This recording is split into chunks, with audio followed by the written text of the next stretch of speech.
technical difficulties, as they used to say on television. Excuse us while we have technical difficulties. But I really appreciate everybody being here. And Ty Cozen, so nice to see you. Ty Scott, yes. And there you are at Trout Lake Abbey, I think. Are you or not? Yeah? Yeah, exactly. From Trout Lake, Washington. Yep. Yeah, fantastic. I've been up in that room a couple of times. And you have a few people with you. How many people? 5 or 6 maybe? Or more? 10-ish. Oh, well, thank you for joining us. Thank you for coming today. It's much appreciated to have all of you here. New people and ones I haven't seen before. And it's nice to put out 8 chairs and have 8 people be here. Or 9 maybe. So let's start out with taking a few breaths and letting ourselves arrive here from all of this busyness. And if you would look at the paper on your chairs, and I can share this on the screen, but it's going to be too far away probably for you to see it on the screen, but that's okay. We're just going to do the homages. Okay. Taking a breath, and I want to welcome each of you and really appreciate that we're here together, that we welcome all people of every age and ethnicity and cultural heritage and religious background, socioeconomic group and ability, and sexual orientation and gender identity. And also all of our rich complexities that we recognize each other in this practice that we undertake and offer each other a heartfelt welcome. And I'd also like to recognize and honor the indigenous peoples of our region where we are.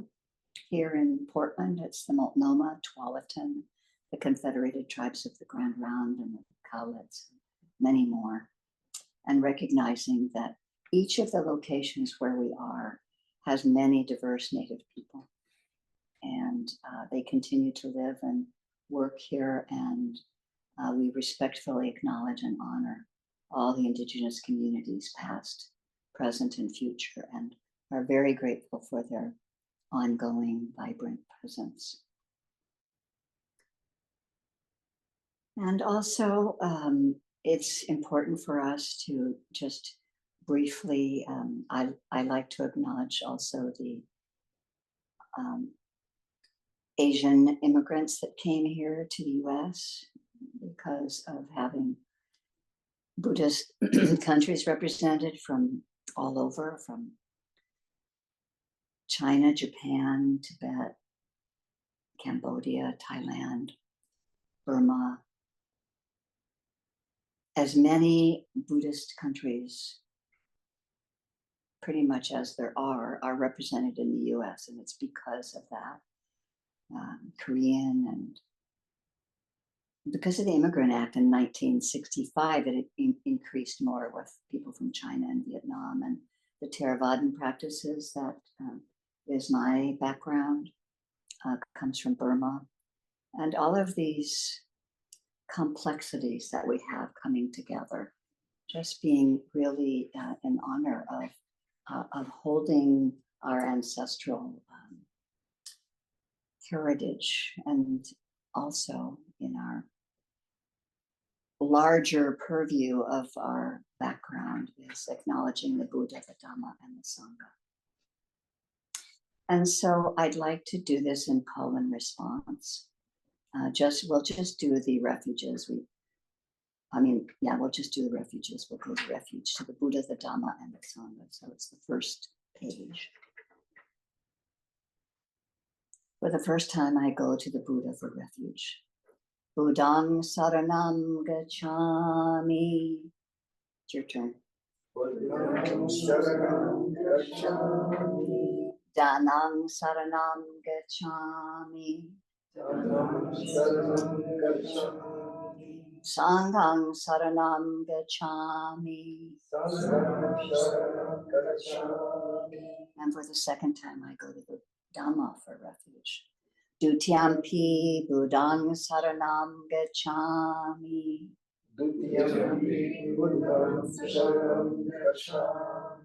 Dutiyampi Dhanang saranam gacchami.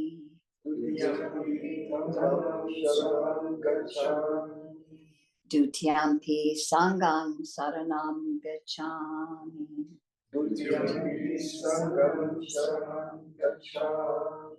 And for the third time, I go to the Sangha for refuge. Tatyampi Buddhang saranam gacchami.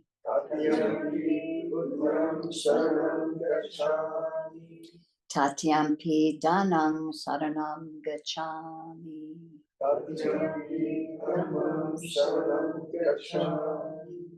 Tatyampi Sangham saranam gacchami.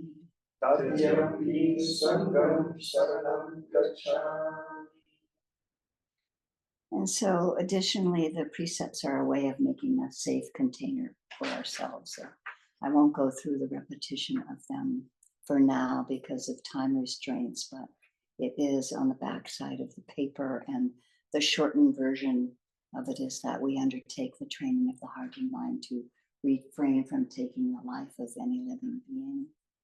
And we undertake the training of refraining from taking that which isn't given freely. We undertake the training to refrain from sexual acts that cause harm. We undertake the training to refrain from false and harmful speech. And we undertake the training to refrain from the use of intoxicants and substances that cloud the mind.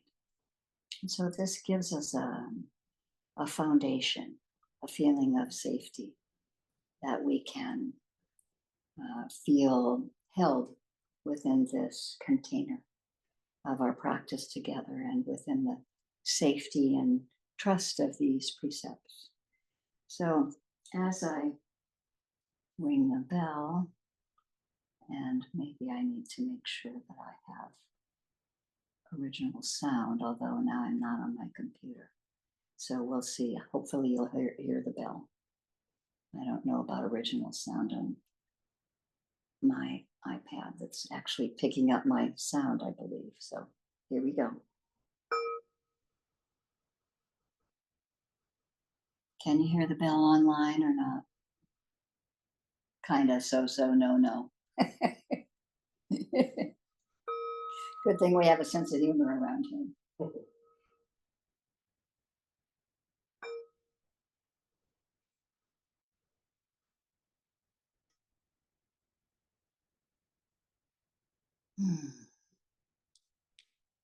Taking this time to settle,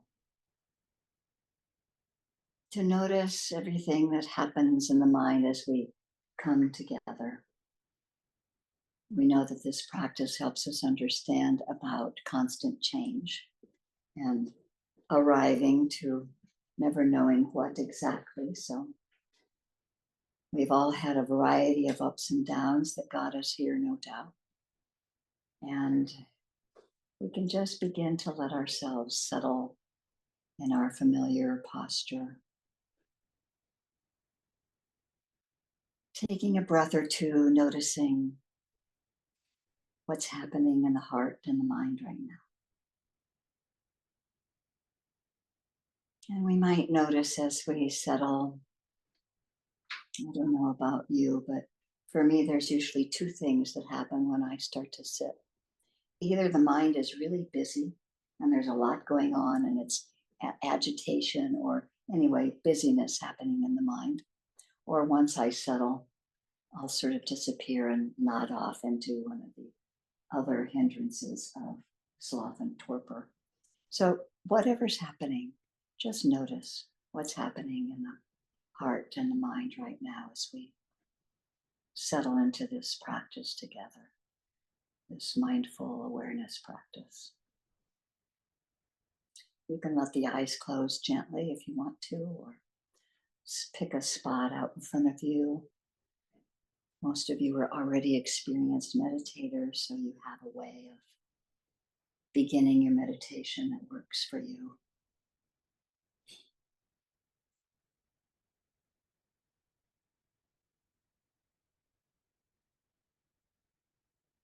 And it's a good time also to notice the breath.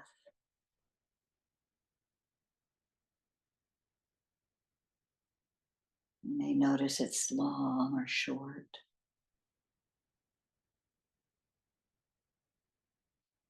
Maybe it's rough or smooth.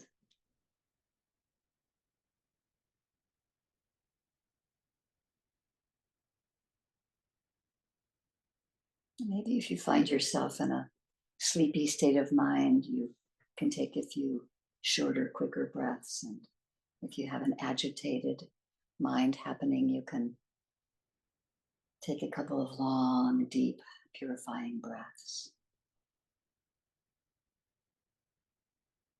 And letting the body settle, noticing gravity.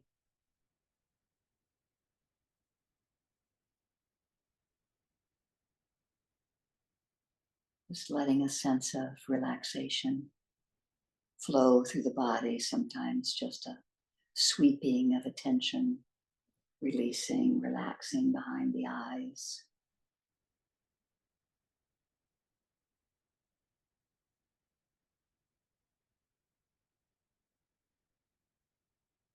Noticing muscles in the face, the jaw, just being in the present moment.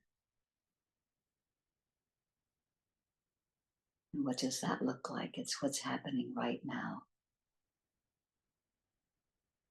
Letting a sense of calmness flow through across the shoulders and upper arms, forearms, fingertips. Releasing down the spine and around the rib cage and the heart. Letting this heartfelt energy hold us gently.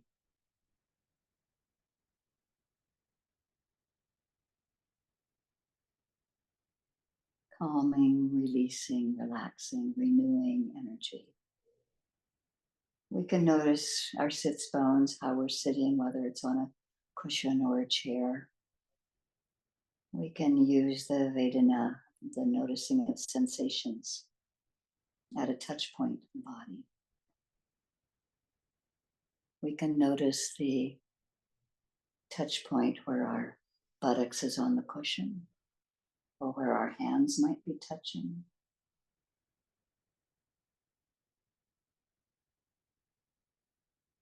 Or where our feet are touching, whatever they're touching. And so we really embody this practice. It's an embodied practice. Being with and in this body, being present with what arises.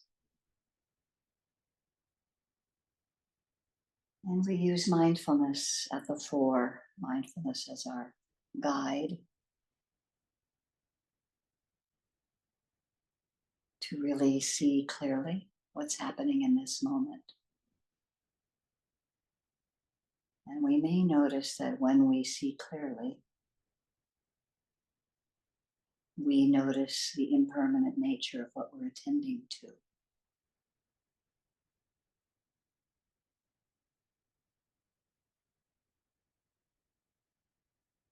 So if we use as an anchor a touch point, or whether we use as an anchor our breath, whether it's at the nostrils or the rising and the falling of the belly, we can use that anchor to return to when we find the mind is wandering, or we find ourselves going off perhaps into sleepiness.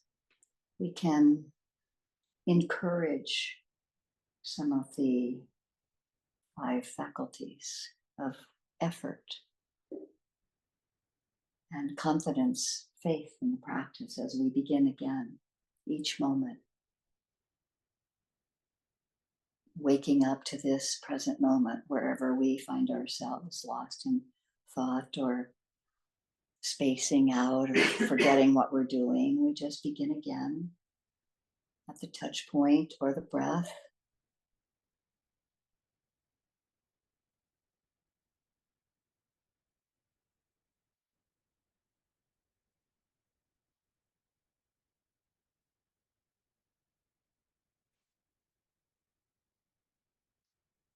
And sometimes it may feel like movement is necessary. We might notice sensations in the body, and we might notice before the action of the movement, we might notice the intention before the movement, so that we incline the heart and mind toward having continuity of awareness.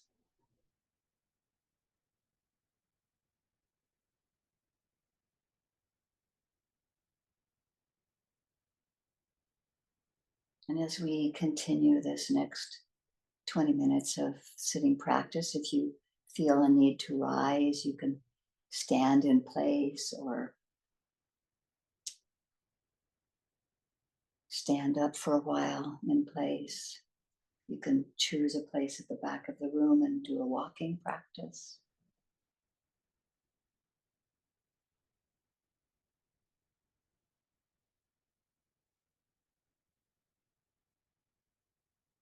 Just inclining the heart and mind in a gentle manner to begin again in the present moment.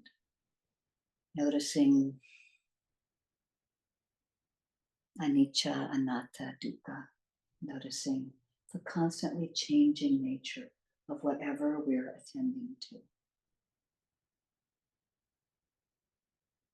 And as we see clearly the dissolution of what we're grasping onto, we can notice that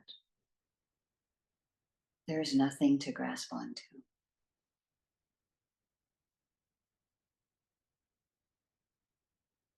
And so we can't hang on to a sense of self.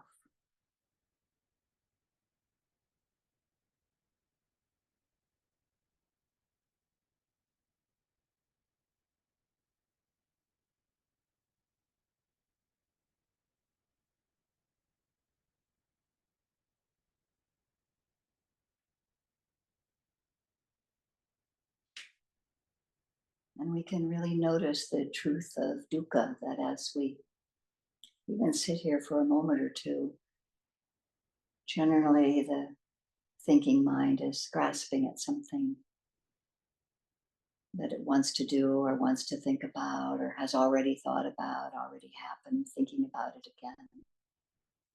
Mindfulness is there and present to really see clearly the changing nature of what's arising.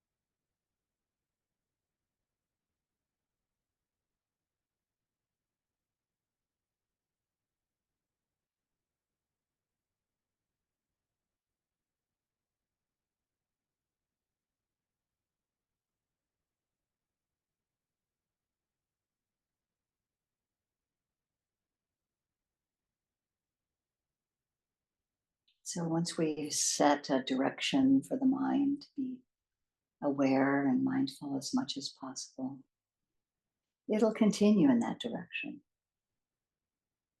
This is the natural quality of the mind. But if we leave the mind undirected, we notice that there's chaos.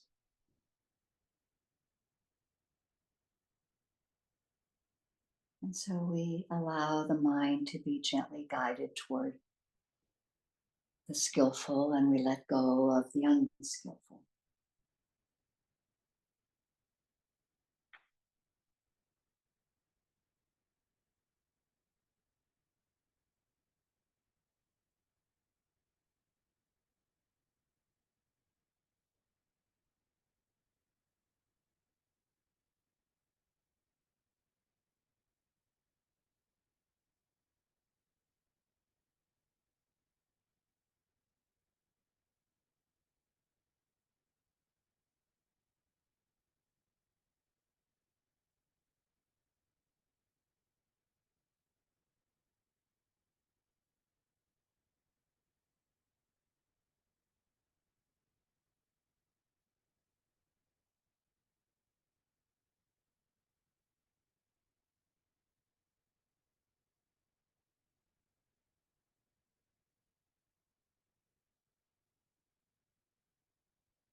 One of my favorite quotes from Sister Ayakema from her book, Be an Island Unto Yourself.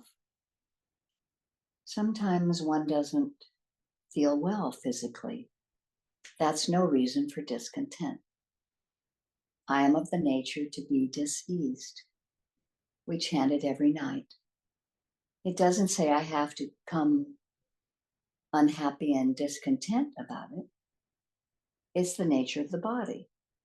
So the body doesn't feel good. That's all.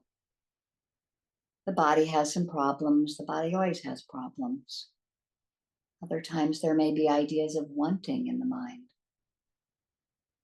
Let the mind have ideas of wanting. It doesn't mean that we have to get involved in the wanting.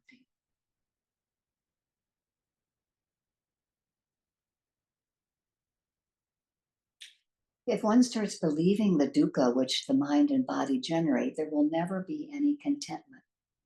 Where can one find it? It's not to be found within buildings, nature, or people.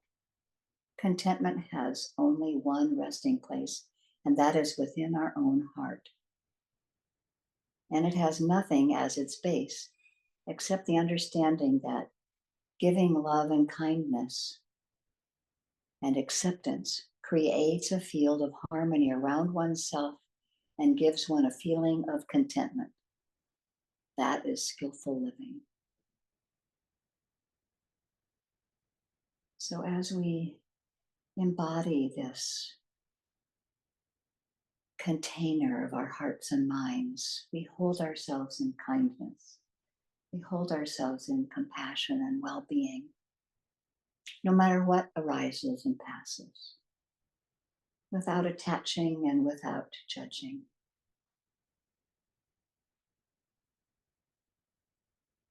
Being present, continuity of mindfulness, awareness arises, and wisdom arises to let us see that it's skillful or unskillful, and we can let go what isn't useful and incline the heart and mind toward the skillful.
And so, breath by breath,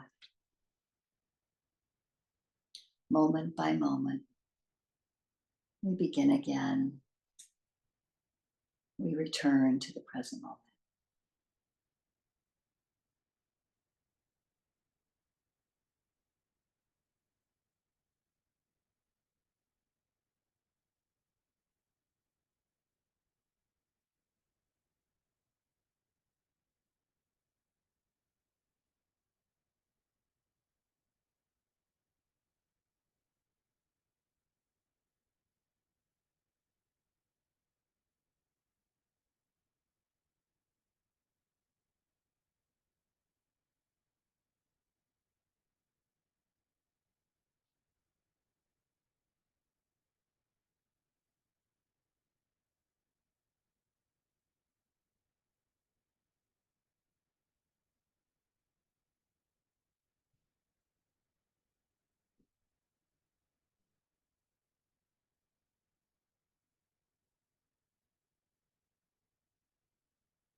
Whenever we find ourselves wandering, we just wake up in that moment. That is a moment of wakefulness, the moment we come back to awareness. Every moment that we bring awareness to life weakens the darkness of delusion. And we simply recognize and accept what's happening. It's okay to feel indecisive or confused or restless. We look at this mind state and try to learn from it. Whatever happens, that is our practice.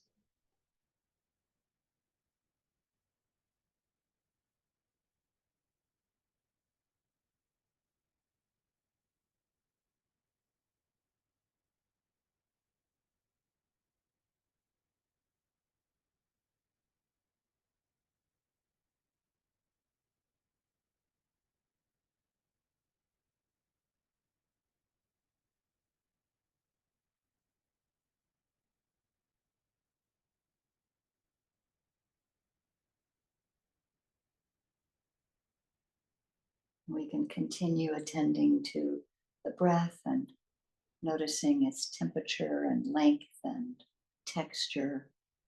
We can also open out our awareness to the sense doors, still letting mindfulness settle in the middle, receiving sound as the purity of sound or taste as the purity of taste. What arises at the nose, the door of the nose, or touching, or the thought door as thoughts arise and pass away. We're present here in the center.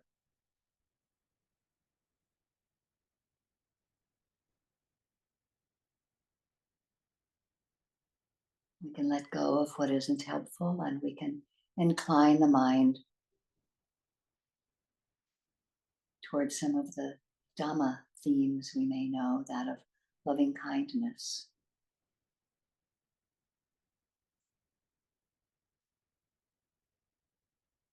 or right effort, right energy.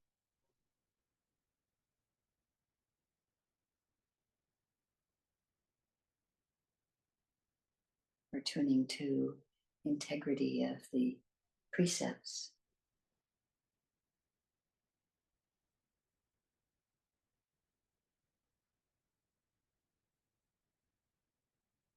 And so investigation can also be present.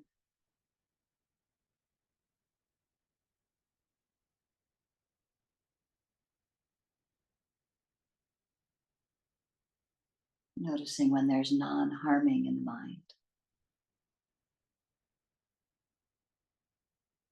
non-ill will. Noticing there was moments when there's goodness in the mind.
So when you're in a positive frame of mind, it's important to recognize it. That recognition tends to strengthen wholesome states of mind.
As we incline the heart and mind toward noticing the good in ourselves, noticing skillful states of mind, may we incline our hearts and minds toward kindness, towards goodwill.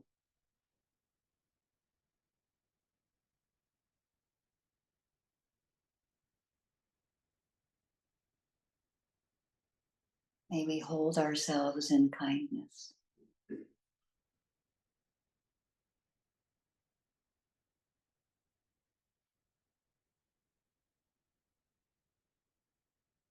If you're familiar with some of the loving kindness metta phrases and you have some of your own, feel free to use them.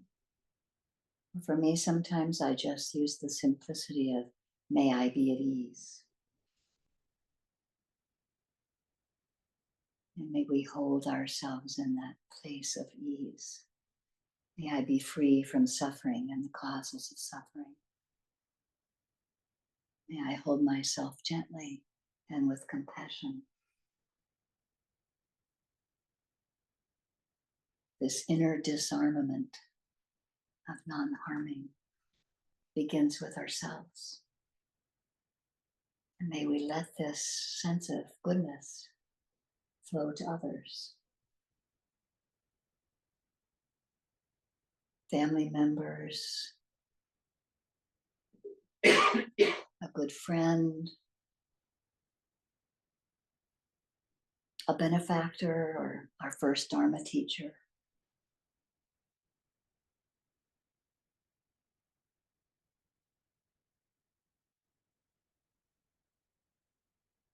Letting this kindness flow to others, others that we don't know, someone we may have seen recently.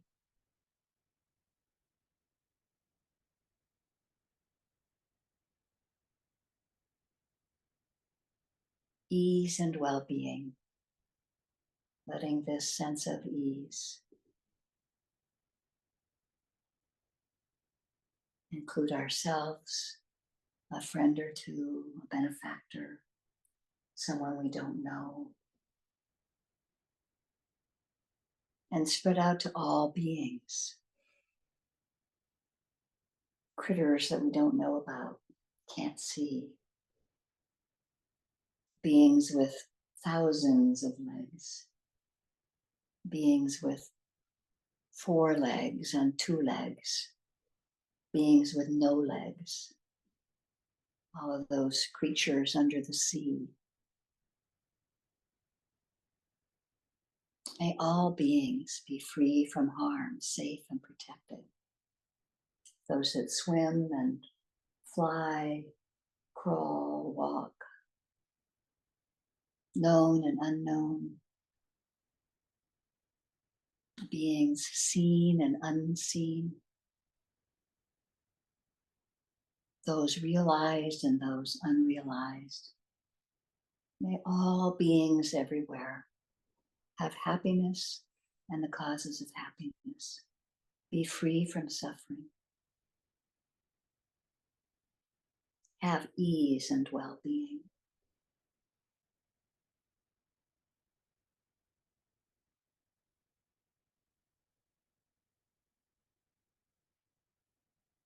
Holding that feeling in our hearts.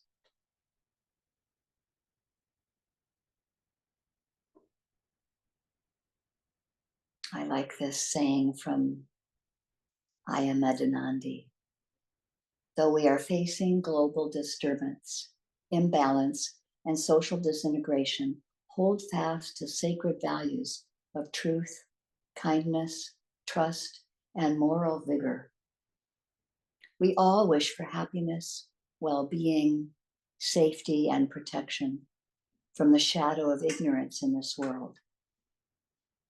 So hasten to develop the heart's courage, stamina, and awareness.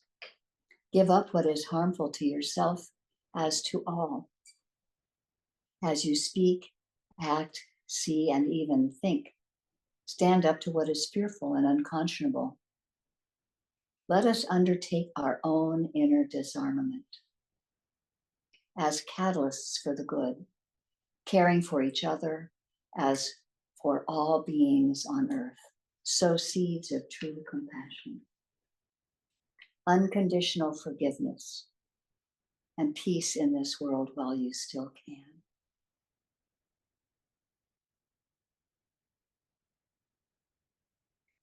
Anicca vata sankhara upadavaya dominu upakitawa merchanti te samvapasamo sukho. All conditioned things are subject to impermanence. They arise and pass away. And seeing this clearly brings the greatest happiness, which is peace. And as you gently let your heart stay filled with this kindness for yourselves and others, and gradually open your eyes and let light in and notice what happens with the different perceptions that arise. I'm going to ring the bell. I'll show it to you online so you see I'm ringing it even though you can't hear it.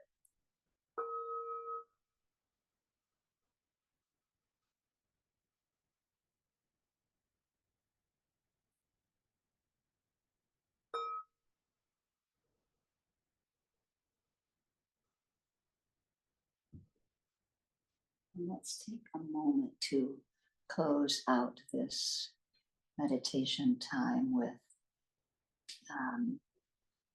the other side of that piece of paper. And it is the reflections on universal well-being. It's on the bottom.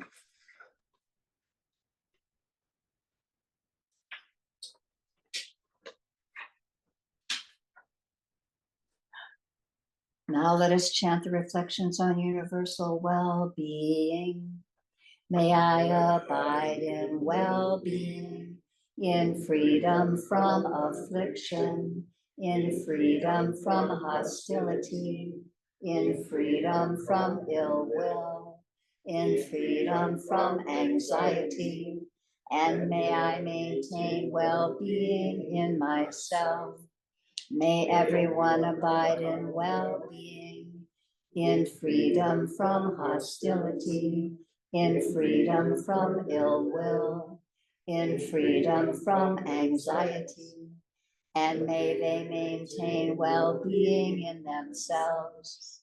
May all beings be released from all suffering, and may they not be parted from the good fortune they have attained. When they act upon intention, all beings are the owners of their action and inherit its results. Their future is born from such action, companion to such action, and its results will be their home. All actions with intention, be they skillful or harmful, of such acts they will be the heirs. Thank you so much for your practice. It brings great joy. It brings me great joy. Hopefully it brings you great joy. And the merit of this practice can be of benefit to all beings. We're going to take a short break, very short, just enough to go do a bio break if you need to. There's a bathroom down here and a bathroom upstairs. We'll be back in 5 minutes.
Okay, I'm going to come back and take some things off of my screen so it's not too obnoxious for Alpesh. And are we back in? I think we are. I just kind of turned the air on to circle it around for a while. Are we missing anybody? Not. Is everybody back there? I see it congregating again.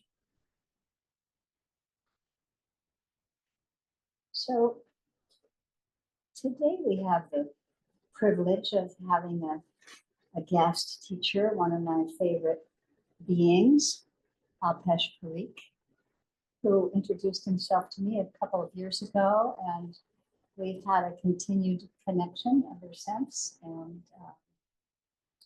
I asked him, I did it a little bit out of order, so now it's up to you. I asked him to tell us a little bit about himself and some of his past experience and what brought him to the Dharma before he gives us a talk on some of the recollections, changing recollections. So, is that good enough? Yes. Okay, I'm giving you the seat here.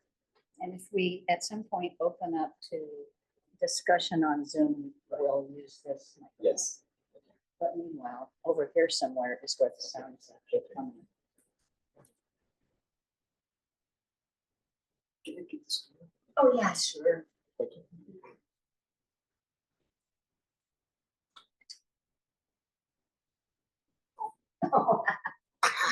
Sorry, you got longer legs than me, just move it. Well, thank you very much. I'm so happy to be here. I'm actually very humbled and honored to be here. It's a very humbling moment to sit in this chair, in this teacher's chair. It's a position of great responsibility, and I take it very seriously. So before I begin, I just want to express a deep bow of gratitude to Candle and Trina. They have started this Sangha from scratch, and starting a Sangha is no joke. Now, I can only imagine the sheer amount of effort that they put in to communicate to people, to get all the logistics right, to make sure that they have a place, make sure that all the finances are in order. And so I feel a little kind of awkward to just kind of come in, everybody's here, to come in, have a seat and give a talk and have people listen to my talk. But again, thank you very much. I don't think I can do even half of what you and Tina have done. And I came here at 4 o'clock to help Candle set this up, and I was just blown away. There was so much work to be done. Like, she brought all the stuff, the tables, the laptop, an iPad, speaker, the statues. And then when this Sangha is over, she'll spend another 30 minutes putting it, taking it out again. So thank you again, Candle. Thank you, Tina. Thank you for having me. So my name is Alpesh Parikh. I am originally from India. I came to the United States in late 1990s. So I grew up in a very neurodiverse family. My father was a very low functioning autistic, and he had a host of other conditions. He was a very peaceful man, but he was lost in his own world. He had a very rich inner life, but he was lost. He barely communicated with us. And in my anyway, it affected my family. It affected us a lot. And my brother, he had his own host of conditions. And while growing up, I knew that I didn't really fit in. Somehow there were a lot of things that I just couldn't understand, just couldn't adapt. So I struggled a lot, actually. And it was the sheer mass of suffering that kind of led me to the Dhamma. I wanted answers. I wanted to figure out what was happening to me. What have I done? How can I improve? All those questions led me to the Dhamma. And over a period of years, I've developed a whole range of modalities. I've experienced a lot of modalities, mindfulness, meditation being one of them. And I was able to kind of stay functional. And it was only in this country about 10 years ago, 7 or 8 years ago, that I was diagnosed with autism spectrum disorder. And it kind of made a lot of sense when I had that diagnosis. It made a lot of sense that, this is why I was not able to react the way I wanted to react. This is why I suffered so much. So it brought about some degree of peace, healing, and self-compassion. But the experiences that I had with meditation and whatever I learned from the Dhamma, from Buddha's teachings, they kind of stand out. They stand out as moments when I experience freedom, when I experience, healing, when I experience growth that I wouldn't have otherwise experienced. So I'm really happy and joyful. I'm happy to be on this path and happy to share my experiences with all of you so that you can grow as well. So that's about me. I met with Kendall, like she said, maybe 3 years ago. Will you mention your experience with Goenka? Oh, I'm sorry. Yeah, sure. Yeah. So it was in early 90s that I was kind of searching for answers, and a friend of mine told me that, hey, let's check this out. There's this 10-day meditation course offered by Goenka. So I used to live in Mumbai at that time. So we took a train journey to Igatpuri, where there was this original, the first retreat center. And when I went up to the center, I realized that, oh my God, this is like heaven. I was immediately struck by that experience of being in that center. And then we heard the short talk by Goenka himself. So in, I think early 90s was when I first did my 10-day retreat. It just kind of blew my mind, blew my mind. And since then, I've done a number of other retreats. But then after I came to the States, I embraced the insight meditation path, because I found that, even though Goenka, the technique is amazing, it can revolutionize your life. It can be profoundly healing and profoundly transformative, the whole experience. I found that I was not able to adhere to that rigid kind of a guidance and guidelines for practice. And so at that time, I was very lucky to find in contact with insight meditation tradition, and that's when I realized that, wow, you can do this practice and you can still be at ease. You don't have to force yourself. It's okay if you sit to practice and if you doze off, it's okay,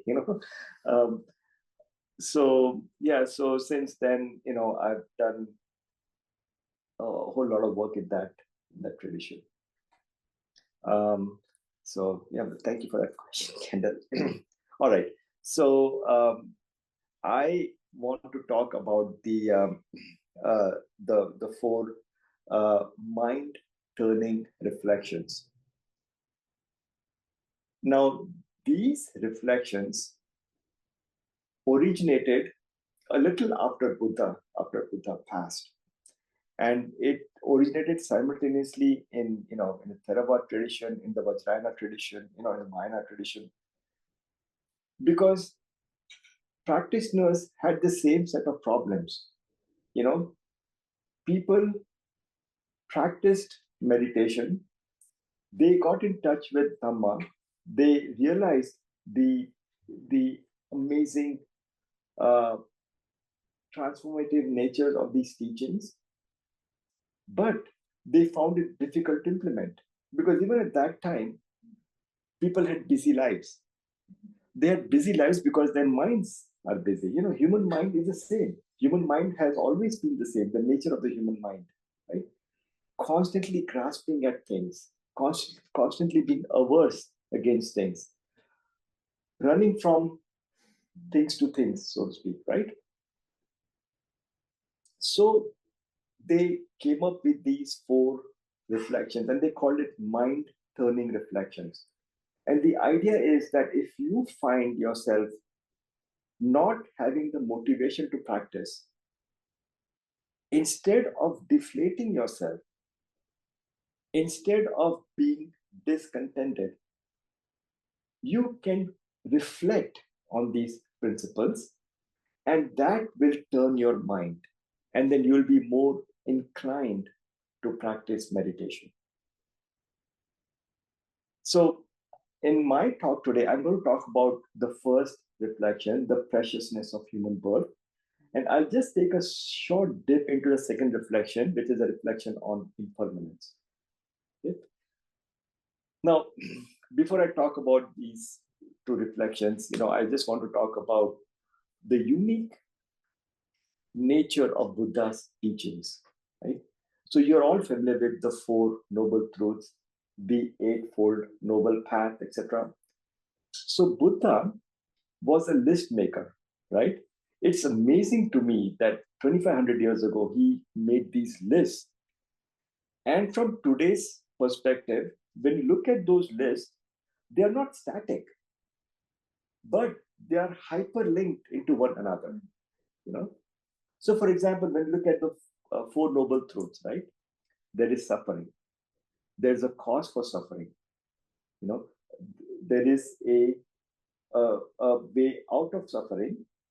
And the 4th noble truth is that there is a practice that leads us out of all suffering. And what is that practice? That practice is the Eightfold Noble Path, And when I listen to the suttas, the translation of the original suttas in English, I'm just blown away that Buddha used all these teachings, all this list freely, And it's so amazing to me to make those connections, you see. So, for example, there is this sutta called Bhairava Sutta. So some monks in this time, they came to him and said that, sir, we are very encouraged. We would like to go out into the jungle and meditate, but we are afraid. We are afraid of tigers. We are afraid of lions. We are afraid of demons and spirits that will haunt us and that will harm us. And Buddha said, well, if you cultivate loving kindness in your heart, you won't be afraid. If you cultivate compassion, you won't be afraid. If you cultivate joy, you see, so he was talking about the Brahma Viharas, And yeah, when I heard that sutta for the first time, I'm like, wow, it just kind of blew my mind, All right, so coming back to the 4 reflections, the 4 reflections were designed in such a way that they would act as tools for practitioners to turn their mind, incline their mind so that they would do meditation. But they also have teachings embedded in them. All right. So when Buddha talked about the 3 marks of existence, when Candle talked about that, anicca, anatta, dukkha, right? So 3 marks of existence are impermanence, pervasive nature of suffering, and the not self aspect of all phenomena. So in these 4 mind turning reflections, those 3 marks of existence are embedded. So, the first one is the preciousness of human life. The second one is impermanence, right? The third one is the meaning of karma. And the 4th one is the nature of samskara, the nature of conditioned experience, right? So you have impermanence, you have not self, the concept of not self from the perspective of karma, all right? So the idea is that if I do something wrong, yeah, I do something wrong, but I don't want to be harmed by its effect, right? That's the nature of self. But the reality is that I will reap, I will be affected by the fruits of my actions. I'm the heir of my actions. So even if I don't like it, I will be affected adversely. You see, so that's this not self aspect.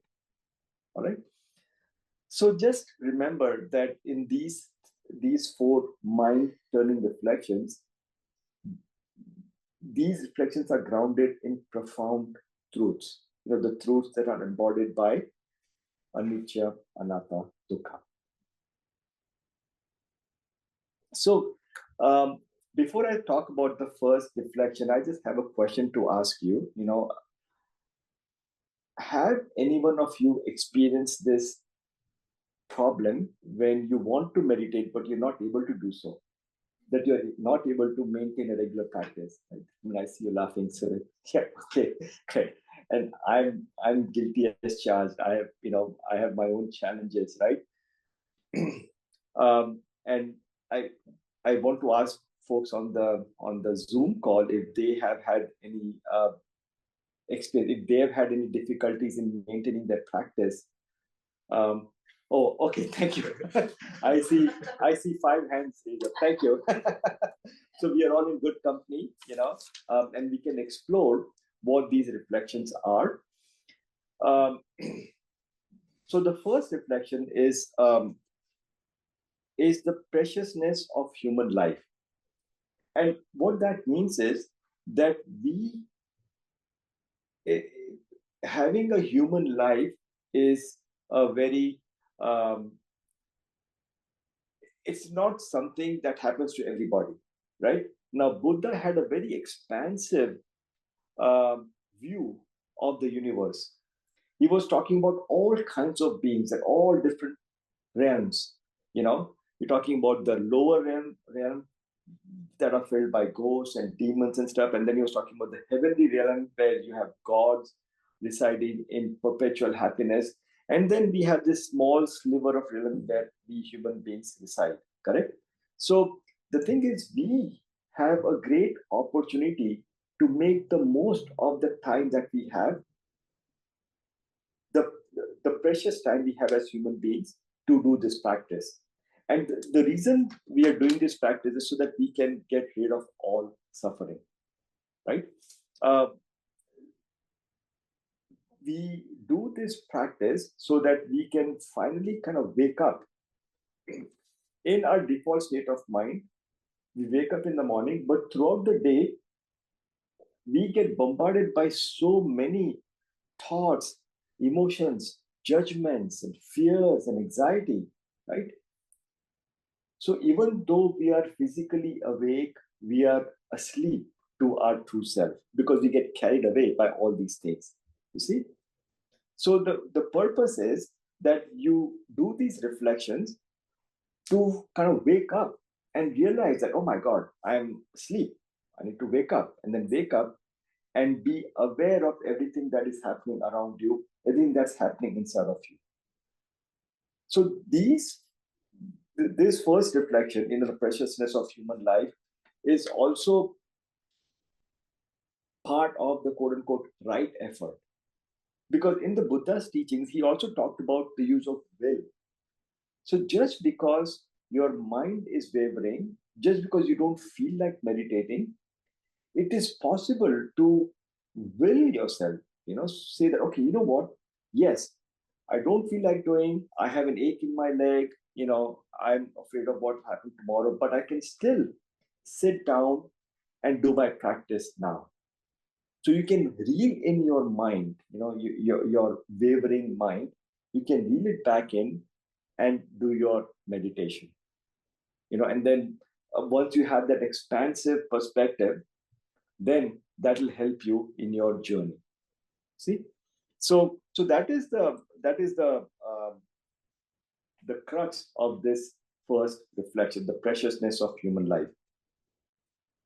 Now, before I continue, are there any questions from anyone in this room on anything I've said so far? Okay. Wow, you guys are a great group. Anyone on Zoom? Anyone have any questions to ask? Okay. All right. Thank you. So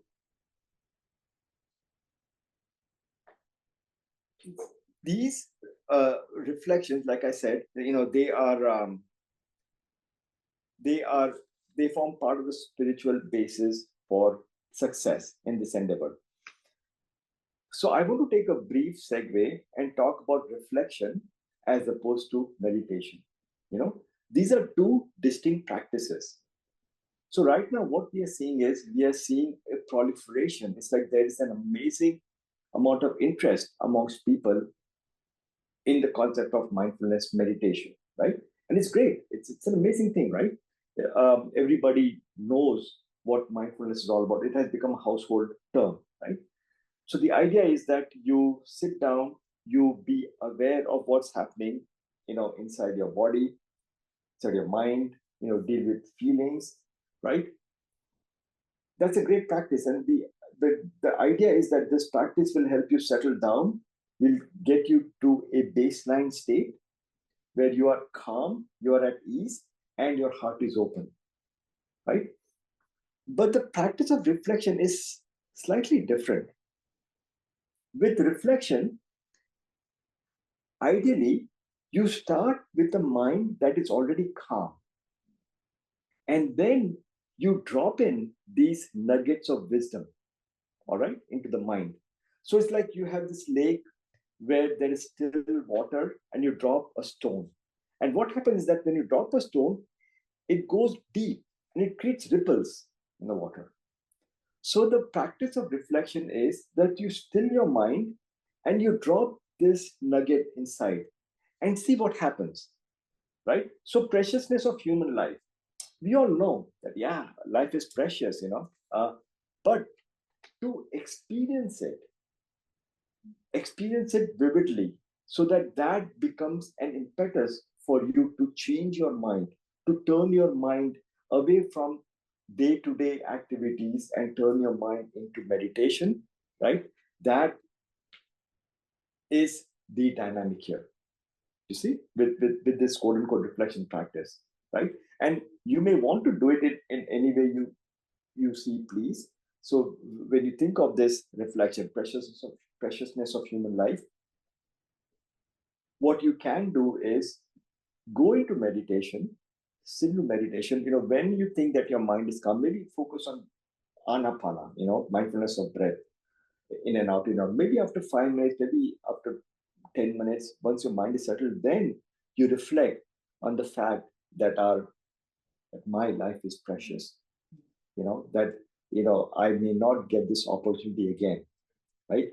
And that will evoke a response from your own mind, and you will have uh, that urge to dissociate yourself from everything, at least for the time being, to the extent that you can then sit and meditate. So these are very powerful reflections. The first one, and actually, I I went back to India. I mean, I go there every like 3 or 4 years. So last time I was in India, I met up with a friend, and we were part of a sangha in Mumbai when we were meditating. And I was asking him, so how's your practice going, right? And he told me that because he has to go into the office to work every single day, because of sheer traffic, that the traffic problem that exists in the city, it takes him almost 2 hours each way to go into work and to come back from work. And guess what? When he comes back from work, he's tired. He's cranky. He's hungry. So he wants to eat food. He sits down, talks with his family, with his children, with his wife, and then it's time to go to bed because he has to get up the next morning. And in India, the work week is at least 6 days a week.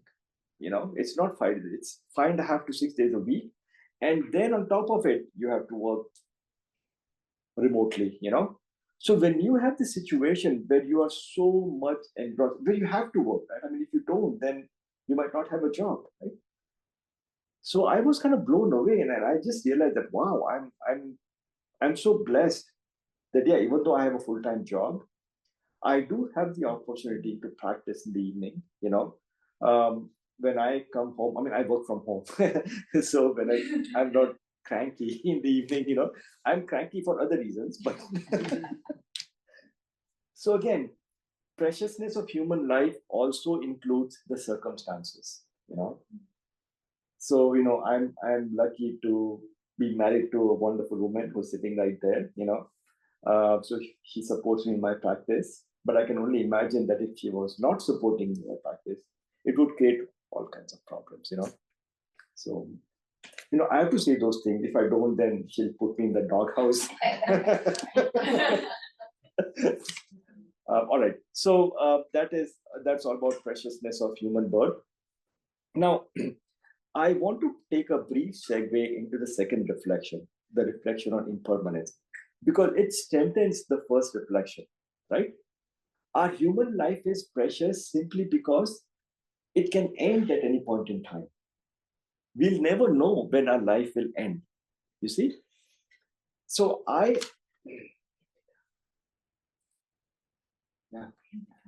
I'm so sorry. So outside of my work, I volunteer at a hospice, hospice, end of life residence. So I basically come face to face with this reality of impermanence.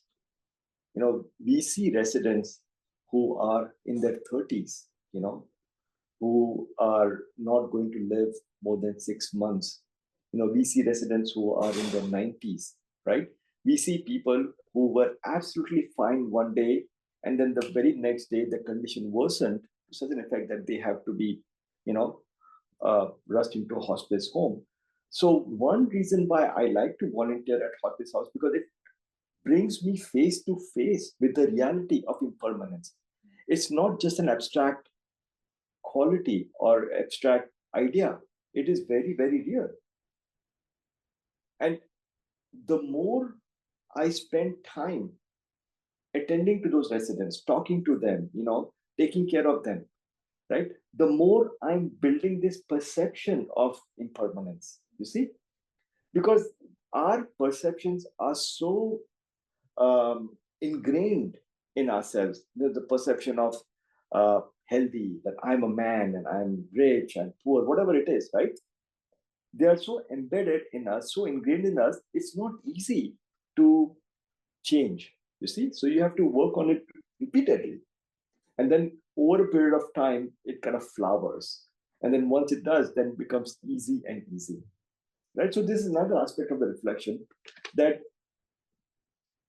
you have to build perceptions for it, and that only happens when you practice more and more, when you do these reflection practices more and more. So are there any questions? Yeah, Monty. So I'm just trying to think about the practicality. Like, okay, so I've been meditating for a little while, and then I decided, I think that'll work. okay, I hope people can hear me over there. Yeah. So Mic. Yeah, I don't think the mic came through anyways. Candle, we could hear him just fine. Okay. Thank you. okay, so I guess once I'm meditating and I decide that I'm going to reflect, I wonder if you have any suggestions about there's a process to, like, okay, I'm going to reflect. Well, what does that mean, or what helps you to reflect? Because I need a little bit of a roadmap. Okay, so you're asking, how do we incorporate these reflections? Yeah, how do I reflect, I guess? How do I reflect? Okay, all right. One way, like I mentioned, in my talk earlier, that set aside some time for formal reflection. Okay, and by formal reflection, I mean sit down to meditate. Right? Just focus on anapana, for example. Focus on your breath, like for 5 minutes, till the time you feel that your mind is settled. And then consciously bring on this idea of preciousness of human life. Maybe affirm to yourself that I'm happy, I am blessed to have this life and this opportunity to practice Dhamma. And then see what opens up for you. So just like in meditation, you have a formal practice, where you sit down consciously, don't do anything and just meditate. And then there's an informal practice where, if you are stuck somewhere, if you're waiting for somebody in an office environment, you have to wait for like 30 minutes. So in that time, you just focus on your breath and you be mindful, be aware of where you are. That is kind of informal practice, right? So also with reflection, there's a formal practice of reflection where you consciously reflect on the preciousness of human life. And then informal practice where if you are tossing and turning in bed, where you're not getting sleep and you're cranky and stuff, you can take a moment to reflect that, oh, I'm so grateful to have a human body, human birth, human life, and see what happens, see what happens. Hopefully, you will get some benefit out of it, with the informal practice. But just like all practices, the more you do it, the deeper it gets into you, and then it becomes easier and easier. So did I answer your question, Monty? Yeah, I think it sounds like I need to start it and then see where it goes. Yeah, exactly. And I know Candle was talking about Dharma Seed, Dharma Seed website. So maybe go on Dharma Seed and see if any teachers have a guided reflection practice, and then do them, because a lot of these teachers, when they are conducting a sangha, like Candle is, they come up with their own guided scripts for guided meditation, and then they lead the sangha into these reflection practices. So see if you find something that will work for you. Thanks. Yeah. And the good thing is that these, like I said, these reflections are part of many different traditions. So you might find something from the Tibetan tradition. In fact, while doing some research for this talk, while I was preparing my talks, only this morning, I came across a Sangha, Triloka Sangha. I think that Triloka Sangha, and there were these 4 teachers from the Tibetan Buddhist tradition. They took turns in expounding each of these reflections. Mm-hmm. And they had their own guided reflection practice as part of the talk. So you just do Google search, and I'll be happy to send you a link offline. But yeah, that's a great question. Many a times when we come across these practices, they reflect, oh, it's great, reflect on this, reflect on that. But yes, how do you do it? That can be a vexing question. So I'm glad you asked that question. Thanks. I can. Yeah. One of the things that helps me around reflecting, because it's such a big word, like human birth, preciousness of human birth. It sounds so general, like, okay, sure. But when I am reminded of the story that the Buddha told about how precious human life is, that if you were to imagine a blind turtle in one of the 7 oceans, who only breathes every 100 years, and he comes to the surface and he has to breathe, he has to come up into a life ring. Yes. And so every 100 years, one ocean of the 7 up into that ring. And that is how precious human birth is. Yes. Because we could be born in any other realm. Yeah. And so all I have to say to myself sometimes when I'm pissing and moaning about my hip hurting and I can't sleep is the turtle breathing once every 100 years, coming up to that life buoy. It's like, okay, human birth is really precious. Yes, thank you. Mm-hmm. And I would suggest another technique, turn on the evening news at night, and see news about famine and wars and starvation in other countries, And if you look at the entire mass of humanity, I would say that in this country, we are in the top 20 percentile, in the sense that we are in the top 20% of people who are able to afford to meditate, who are able to afford to spend time on these practices. So that can also be a great motivation. No, I can only imagine people in Ukraine, for example, right? How can you, when there's so much of destruction going on, um, what can you do? I mean, there is, uh, I can't even imagine people having uh, an open, optimistic mindset about their future. And that's just one of the many countries that are going through so much of uh, devastation, so much of suffering. So that's another use of daily evening news. See, so that's what I like about Buddhism.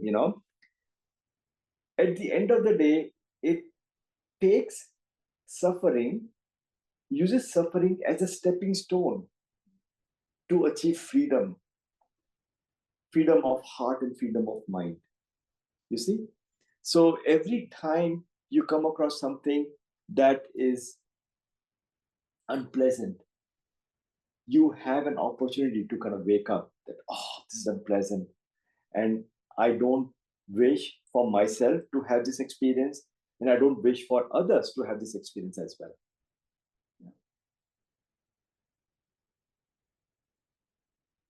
So, Yeah, hand Alpesh yes. from Sangha member at Mount Adams. Thank you. Can I speak to that for a moment? Oh, please, yes. Yeah, so as a very direct kind of process with that reflection, I like to go outside and look around at all the insects and everything in my direct surroundings, and I just ask myself, Buddhism aside, throw all that out. How many of these things are even able to reflect on what the hell any of this is? Yes. Brilliant. Thank you. Thank you. And you know what? You brought out a very important point. When Buddha himself meditated, he meditated out in the open. He was not in a cave. He didn't go to any center and meditate, right? He was out in the open, and he observed the Dhamma around him.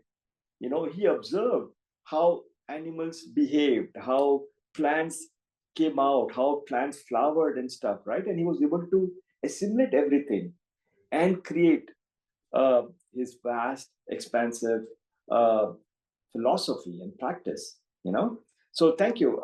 That's a great suggestion. And actually, also conversely, you can go out in nature and you can see the beauty of nature, how perfect it is, right? How perfect everything is kind of set up, right? And sometimes that can be a motivation to practice as well, because our inner life can be as perfect as the nature outside. you know it can be as peaceful, as tranquil as the nature outside. So yeah, thank you again. That was a great reflection. So Kendall, I leave it to you. We have 15 minutes left. What should we do? I'm sorry, your question? I do. I actually have two questions. Yes. First, I want to say thank you so much for that talk. It was so clear and terrific. Thank you. So my first question is, so there's 4 mind turnings. You only mentioned 2. I would love to hear 3 and 4. That'll happen in August.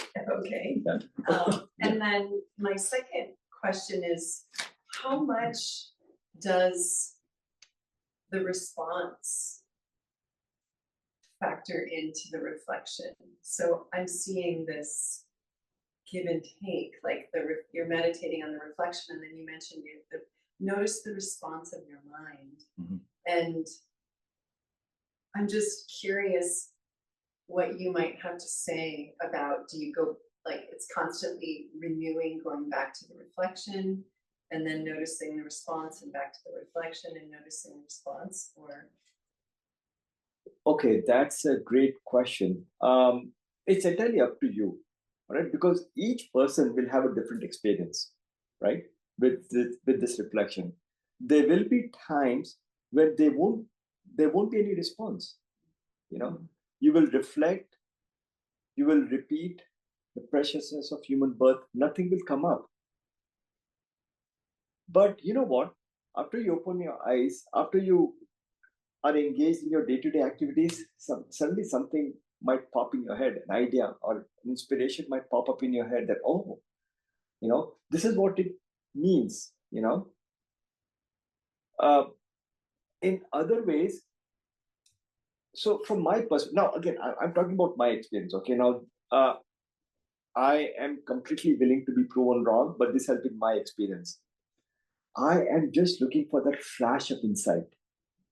I'm not looking for insight that will blow my mind. No, looking for a flash of insight that will energize me, motivate me to do my practice.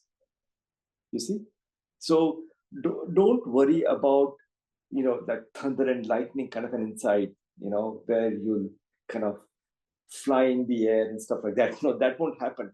Just look for that brief, momentary flash of insight that will reorder your brain, so to speak. That will motivate you that, okay, you know what? I have all these things to plan, all these things to do, but you know what? Everything can wait. The world won't end in 30 minutes, and then that'll be enough for you to meditate. You can meditate immediately after that period of reflection, or or later. But so what we are doing is we are trying to turn the mind, change the mind, right? And that change and that turning can only happen incrementally.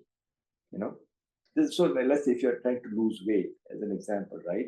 It's best if you're able to lose weight just like 1 or 2 pounds, a week, so that you can sustain yourself over a long period of time, as opposed to trying to lose like 20 pounds a week, because that'll never happen. And even if it does happen, you'll gain it all back.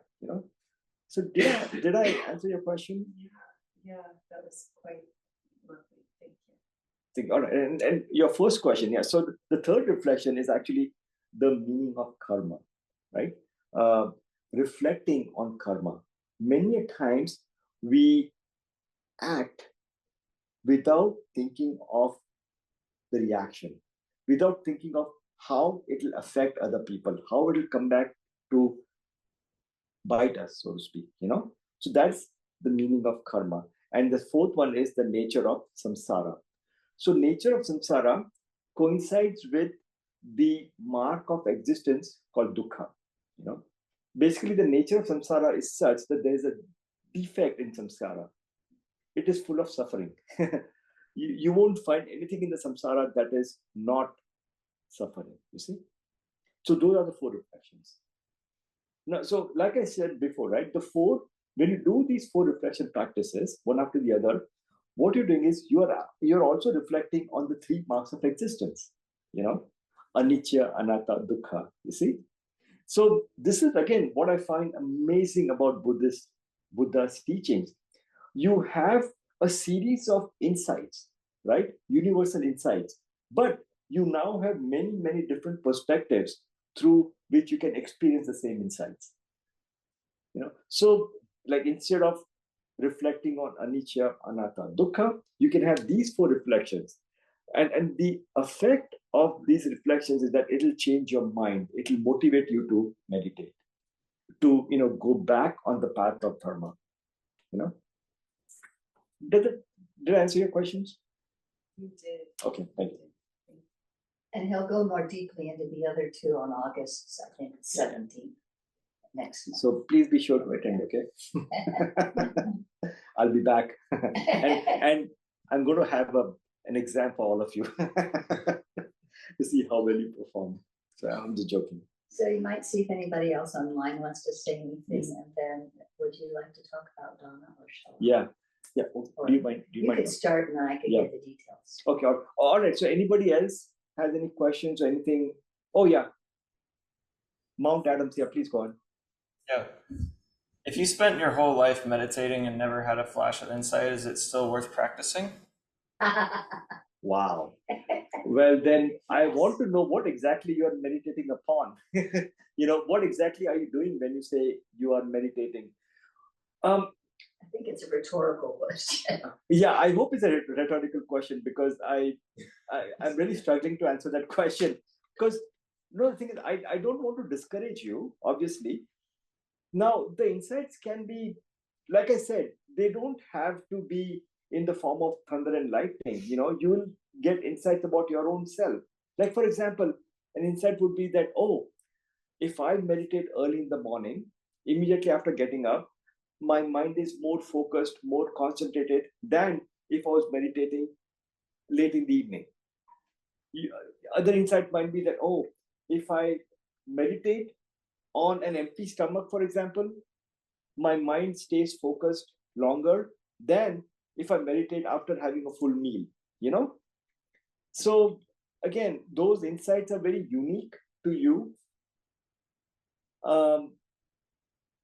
But yeah, so I don't think, if you are meditating correctly, I don't think you won't have any insights. I'm sorry, does that answer your question? But I would like to engage with you some more. Did that help?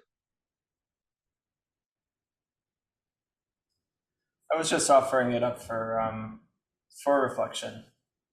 Okay, thank you. Thank you. I would kind of hate to tell someone that, hey, you're not doing this right, or do this, do that, I'm just a messenger.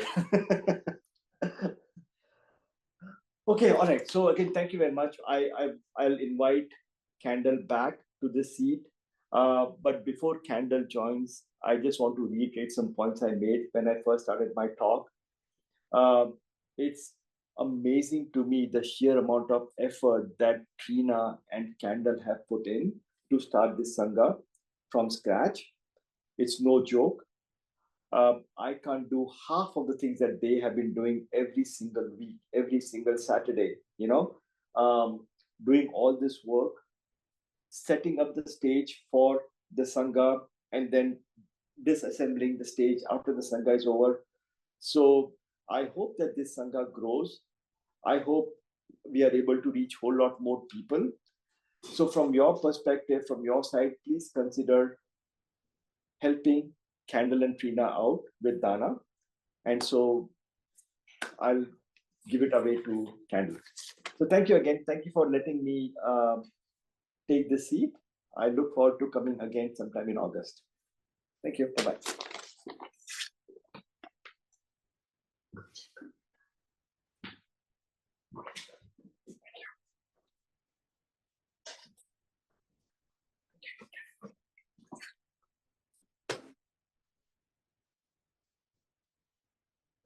Hi. That was wonderful. Thank you so much, Alpesh. So nice to have you here. Well, I think probably most of us know the story around Donna, but it's really important because through the centuries, this priceless and freely given gift of the Dhamma has been offered by monks and nuns and lay teachers, and the practice of dana through voluntary gifts and support has been offered by those who felt they benefited from the Dhamma. And without this interdependence, and it's not just Trina and I, it's a whole little crew of core members that have been working through things to be here together. And this interdependence and mutual support, the precious teachings wouldn't have survived. And so I feel honored to help carry the torch and the flame of the heart of the teachings. And I'm very grateful in sharing your joy in giving and ours in receiving. So we have over here on our table, we have a basket for cash to be put in or checks. And I can just put online here if I can find it, a little something that you can reflect on later if you're interested. But I have to find the right QR code, or at least the right list. Speaking of lists, because we have various ways. You can do Zelle directly from a bank account. We now have PayPal, and checks are possible. And it's really nice to consider if you receive benefit. It's really nice to consider doing this on a regular basis. So, both PayPal and Zelle will allow you an opportunity to do a monthly offering. But again, also, it's not necessary. It's just part of what keeps the wheel of karma turning. So I just want to thank those who came. It looks like we have said goodbye to Mount Adams. And thank you so much for being there, Trina. And Mervyn, I hope you're back there because I haven't seen your face. And I hope you could hear us all right in spite of all of our technical stuff that we brought along, and none of it worked this time. So I'll do a little sleuthing for the next time. And we have a special guest coming next week. Jason Bartlett is coming from Seattle. He has a vast meditation background, well known. He teaches at Cloud Mountain, and he has his own center as well. So please tune in again next time around. And I'll be on the week after that. And then Trina will be back. And there's another interesting thing on my first and third Sunday insight that I do on Zoom only. There's a flyer over there. Sister Virignani, who's a friend of mine who's been in robes for maybe 20 years now, maybe more. She spent a lot of time in Burma, and she was actually a scientist. And you can imagine for scientists that the metta practice is not very easy. It doesn't come naturally. And she's going to be talking about metta. And she's a wonderful person. So it's going to be only on Zoom. She's in Hawaii right now in our time zone. So I asked her to come. She came 2 years ago, twice in July and in August while she was in this time zone. And of course, now you can't get into Burma. So she does a lot of teaching in Europe, in Belgium. So at any rate, I think I'm going to say goodbye to Trina and Mervyn. Thank you for being there. Mervyn, is there anything you want to say or comment? I could probably hear you if you want to say anything. No pressure, of course. I'm just glad you came. And Trina, is there anything you would like to say? I just want to first thank Alpesh for being a yes, for accepting our invitation to come and teach and share the Dharma with us through his own life experiences. It was so wonderful. It was such a treat for me to be on the end receiving the Dharma and receiving the teachings. And it's so good to see everyone there. But wow, we're like thousands of miles apart, 2,000 miles apart, that, we could still meet on this plane and see each other and share this precious time together. So yeah, thank you. Thank you for including the Zoom experience into this for me and us here. In spite of its challenges. So great. There was nothing lacking. Nothing lacking. Yeah. Well, thank you for being here. Thank you for your tech guidance at the last minute. We seemed to manage to pull things off, and I hope that the audio was good enough. Great. Yeah. Okay, bye for now. We're going to go have Enjoy tea your time together. Yeah. Bye, Mervyn. Thank you for being here. Bye-bye.